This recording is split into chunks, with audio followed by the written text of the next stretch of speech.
بسم اللہ الرحمن الرحیم۔ لطیف وائس ویڈیو دیکھنے والے تمام دوستوں کو السلام علیکم۔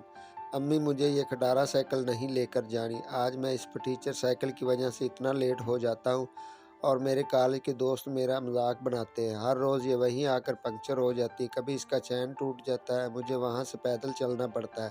میں اپنی بات پورے کیے بنا ہی رک گیا اور اپنی ہی بات کو سوچنے لگ گیا۔ سائیکل کا چین آج تک ایک ہی جگہ ٹوٹا تھا اور سائیکل پنکچر بھی وہی ہوئی تھی، یہ ماجرا کیا ہے؟ اسی سوچ میں گم تھا کہ امی کی آواز نے سوچ سے نکال دی۔ اب کہاں کھو گئے؟ کچھ نہیں، میں کہہ رہا تھا مجھے یہ سائیکل نہیں چلانی، مجھے نئی سائیکل لے کر دو۔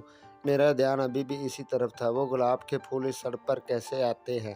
اس سڑک سے کوئی نہیں گزرتا تھا، نہ کبھی مجھے راستے میں کوئی ملا تھا۔ یہ جنگل کا راستہ تھا، پر مجھے کبھی اس سے ڈر نہیں لگا تھا۔ ہمیشہ اسی راستے سے روز آتا تھا، پر اپنی ٹیچر سائیکل سے بہت تنگ تھا، جو مجھے راستے میں بہت تنگ کرتی تھی۔ کبھی سائیکل کا چین ٹوٹ جاتا تو کبھی سائیکل پنکچر ہو جاتی۔ حالانکہ ابو نے مجھے کالج جوائن پر یہ سائیکل نہیں لے کر دی تھی، پر یہ سائیکل اس جنگلی راستے پر چلنے سے پنکچر ہو گئی۔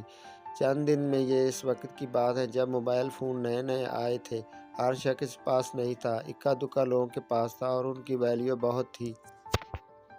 اس سادہ سے فون کو دیکھ کر حیرت ہوتی تھی کہ اس میں کوئی تار نہیں، کیونکہ گھر میں ایک PTCL لگا ہوا تھا۔ مجھے بس اسی کا پتہ تھا۔ ہائی اسکول پاس کرنے کے بعد میں نے شہر کے ایک کالج میں داخلہ لیا، جس کو دو راستے پڑتے تھے۔ ایک کچا جنگل کا راستہ تھا جو شارٹ کٹ تھا، میں نے وہی راستہ چنا۔ شاید وہی راستہ میری سب سے بڑی غلطی بن گیا۔ پہلے دن جب اس راستے سے بہت خوف آیا، پھر اللہ کو یاد کرتے ہوئے میں اسی راستے سے گزرتا چلا گیا۔ اس راستے میں سب سے خوفناک ایک جگہ تھی۔ دو نہروں کے درمیان ایک پرانی بلڈنگ تھی جو بہت دیر سے بند تھی۔ اس کے سامنے والے دروازے بھی آدھے ٹوٹے پھوٹے تھے۔ میں دور سے اس ویلی نما بلڈنگ کو رک کر دیکھتا اور چل پڑتا۔ مجھے پرانی بلڈنگ میں جانا، وہاں بیٹھ کر محسوس کرنا اور ان میں گھومنے کا بہت شوق تھا، پر خوف کی وجہ سے میں اسے دور سے دیکھتا اور چل پڑتا۔ مجھے اس راستے پر آتے جاتے 3 مہینے ہو چکے تھے۔ جون کا مہینہ تھا، گرمی عروج پر تھی، دوپہر کا وقت تھا۔ میں کالج سے گھر جا رہا تھا، گرمی سے برا حال تھا، سائیکل تیز چلانے سے دل بھی گھبرا رہا تھا۔ میں اس حویلی کو دیکھتے ہوئے گزر رہا تھا کہ میری نظر ٹوٹی پھوٹی سڑک کے درمیان ایک گلاب پر پڑی۔ یہ پھول فریش تھا، جیسے ابھی ہی اسے کسی نے توڑ کر پھینکا ہو۔ گلاب کا پھول، اور یہاں میں نے سائیکل روکی اور جھک کر اٹھانے لگا تو مجھے محسوس ہوا جیسے میری کمر پر کسی نے ہاتھ رکھا۔ میں ایک دم سیدھا ہو کر پیچھے دیکھا تو پیچھے کوئی بھی نہیں تھا۔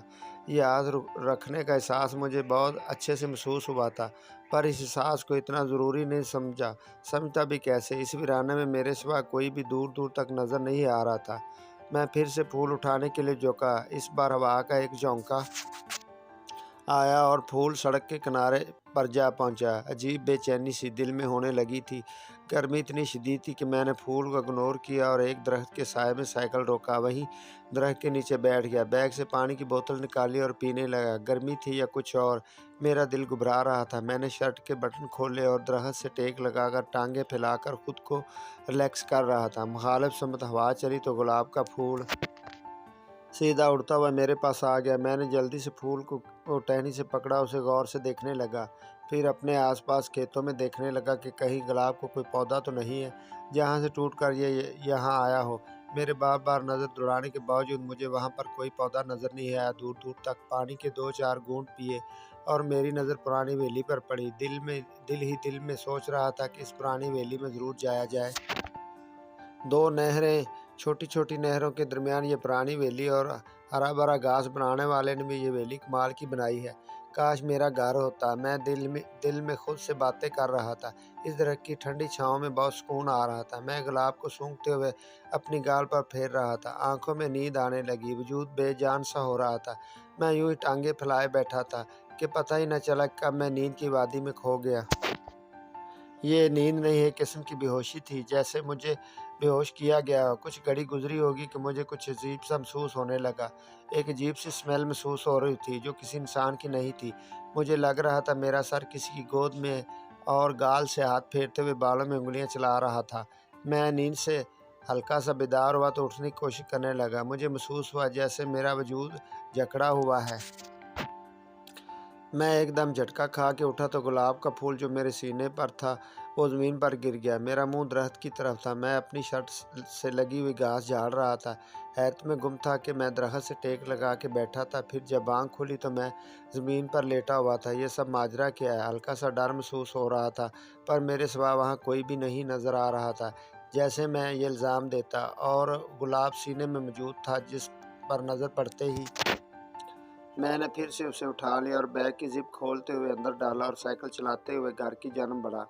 میرا سر وزنی سا ہو رہا تھا اور چکر بھی آ رہے تھے۔ آنکھیں فل سرخ ہوئی تھی۔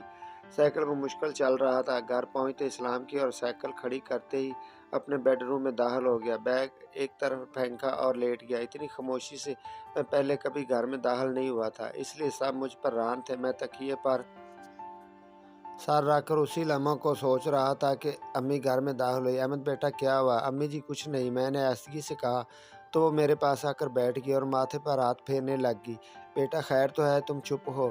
پھر امی ایک دم چونک کر بولی، تمہیں تو بخار لگ رہا ہے۔ بخار؟ میں حیرانی سے کہا تو انہوں نے اپنا ہاتھ الٹا کر کے میری گردن پہ لگایا۔ احمد بیٹا تمہیں بخار ہے؟ ابھی آتے ہیں تمہارے ابو تو ڈاکٹر کو بلاتے ہیں۔ ان کے منہ سے بخار کا سنتے ہی مجھے بھی اپنی طبیعت میں چینجنگ محسوس ہونے لگی۔ پورا جسم ٹوٹنے لگا۔ کچھ دیر گزری، میں تیز بخار میں مبتلا ہو گیا اور بے ہوشی پھر سے مجھ پر طاری ہوگی۔ بخار کی حالت میں بھی وہ سب یاد آ رہا، درخت کے نیچے آخر کیا ہوا تھا۔ کچھ روز میں بخار ٹھیک ہوا تو میں نے دوبارہ کالج جانے کا فیصلہ کیا۔ آج 5 روز کے بعد میں اسی راستے سے کالج جا رہا تھا۔ میں اسی جگہ سے گزرا تو محسوس ہوا جیسے کوئی چیز مجھے اپنی طرف کھینچ رہی ہو۔ میں نے گزرتے ہوئے اسی درخت کو دیکھا جہاں پر میں اس دن لیٹا ہوا تھا۔ جیسے ہی نظر پڑی ایک دم رک گیا۔ درخت کے نیچے ایک نوٹ بک پڑی تھی۔ میں نے سائیکل سٹینڈ پر لگائی اور جا کر دیکھا تو حیرت سے آنکھیں پھٹی کی پھٹی رہ گئی۔ یہ تو میری نوٹ بک ہے، یہاں کیسے؟ اوپر میرا نام لکھا ہوا تھا۔ میں نے جلدی سے نوٹ بک کو بیگ میں ڈالا اور کالج کی طرف بڑھنے لگا۔ میں بہت لیٹ ہو چکا تھا۔ سارے راستے انہی سوچوں میں گم تھا۔ پہلے یہ وہ نیند کا واقعہ، اب نوٹ بک، یہ سب سچ ہو رہا ہے یا میرا وہم ہے؟ خود سے سوال کرتا اور پھر میری سوچ ختم ہو جاتی۔ کلاس میں بیٹھے وہی نوٹ بک بیگ سے نکالی اور کھول کر سامنے رکھ دی۔ ہوا سے نوٹ بک کے پیج الٹنے لگے۔ خود ہی میری نظر ایک پیج پر پڑی جس پہ کچھ لکھا تھا، جو رائٹنگ میری نہیں تھی۔ میں جلدی سے نوٹ بک گود میں رکھ کر ورقے الٹنے لگا۔ پھر وہ پیج نکالا جس پر لکھا ہوا تھا، اپنی چیزوں کی حفاظت کیا کرو، بہت لاپرواہ ہو۔ جاری ہے۔